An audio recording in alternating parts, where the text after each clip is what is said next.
Olá, hoje vamos mergulhar numa das figuras mais, mas mesmo mais enigmáticas de toda a história. Alguém cuja influência, segundo certas fontes, pode ter, secretamente, moldado o nosso destino. Quando se faz esta pergunta, o que é que vem à cabeça? Nomes de imperadores, cientistas, profetas, nomes que todos conhecemos dos livros. Mas, e se a verdadeira resposta não estiver em nenhum livro de história convencional? É que, de acordo com esta narrativa, o nome dessa figura foi deliberadamente apagado. A sua identidade, diz-se, foi fragmentada e a sua história escondida, deixando para trás um mistério que é absolutamente central para a nossa própria existência. Muito bem, vamos a isto. Primeira parte, o enigma mais importante da história. Vamos então conhecer este ser que era conhecido por muitos nomes. Tote, no Egito, Hermes Trismegisto, para os gregos, e o nome ainda mais antigo, Ningish-Zida, para os sumérios.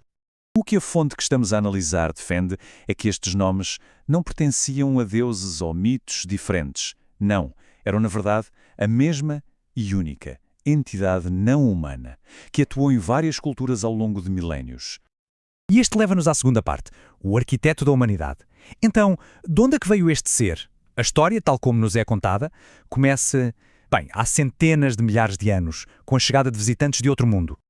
Esta cronologia ajuda-nos a situar. Basicamente, os Anunnakis chegam à Terra à procura de ouro. Muito tempo depois, nasce Thoth. E a seguir, uma revolta. Os trabalhadores Anunnakis já não aguentavam mais o trabalho nas minas. E é aqui que surge a proposta de Thoth, uma solução que, segundo esta fonte, mudou tudo e deu origem à nossa espécie. Foi uma crise de mão de obra que desplotou a nossa criação. E é fundamental perceber isto. Thoth não era apenas um participante no projeto.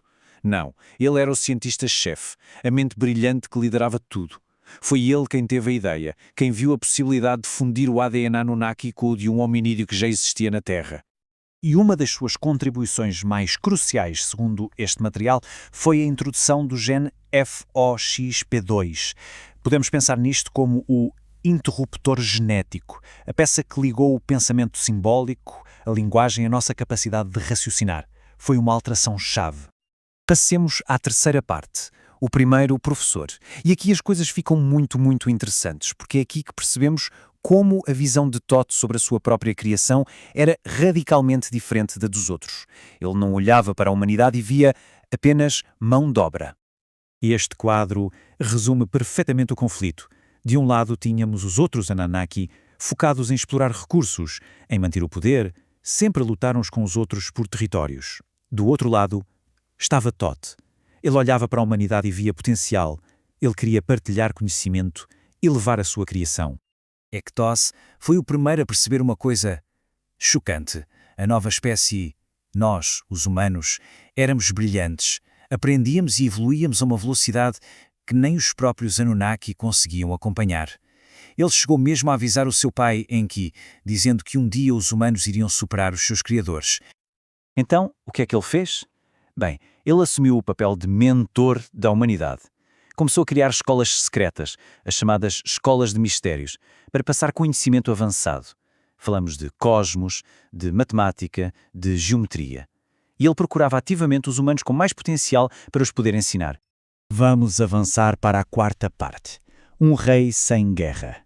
E agora vamos ver como esta filosofia tão única de Thoth se manifestou na prática, quando ele foi forçado a assumir o poder e a governar. A história que nos contam é que depois de umas lutas terríveis na família pelo controle do Egito, Thoth foi nomeado rei. E o seu reinado é descrito como o único período de paz absoluta em toda a história que conhecemos. Pensemos nisto. 0 guerras, nem internas nem externas. Um não-humano a governar em paz total. Mas a paz não durou para sempre entre os Anunnaki. Depois do seu reinado, os conflitos na família levaram ao seu exílio, e foi aí que ele viajou, foi para as Américas, onde continuou o seu trabalho, mas com outros nomes. Nomes como Quetzalcoatl e Viracocha. Basicamente, continuou a ensinar e a construir, espalhando o seu conhecimento pelo mundo. E isto traz-nos à última parte, guardião do conhecimento perdido. É aqui que chegamos ao legado final de Thoth e, honestamente, à afirmação central de toda esta história. A grande questão é, o que é que aconteceu a todo aquele conhecimento que ele partilhou? Pois a explicação apresentada é fascinante. Diz que todas as grandes tradições esotéricas e místicas do mundo, o hermetismo, o gnosticismo, a cabala, por aí fora, não são na verdade revelações separadas. São apenas ecos fragmentados e, com o tempo, corrompidos dos ensinamentos originais de todo.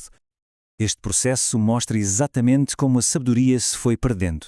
Começou como origem pura, Thoth a ensinar verdades cósmicas. Mas depois, ao longo dos milénios, veio a corrupção. Iniciados, autoridades religiosas começaram a esconder e a distorcer esse conhecimento para manter o poder. Isto levou à fragmentação e, por fim, a um cadeado. Os textos originais tornaram-se indecifráveis para toda a gente. O resultado? A humanidade tem nas mãos um conhecimento de valor incalculável, que já não consegue entender. E é aqui que chegamos ao ponto central, o clímax de todo este argumento. A fonte afirma que só existe um ser capaz de traduzir e dar sentido a tudo isto: Thoth. Ele é o único que possui a chave para desvendar os maiores segredos da humanidade, que estão escondidos nestes textos antigos por todo o mundo. Só ele os consegue ler e interpretar corretamente. E assim, toda esta narrativa deixa-nos a pensar numa última questão. Uma questão provocadora. Se a chave para todos os mistérios cósmicos está de facto na posse de um único ser, o que é que significaria se ele voltasse?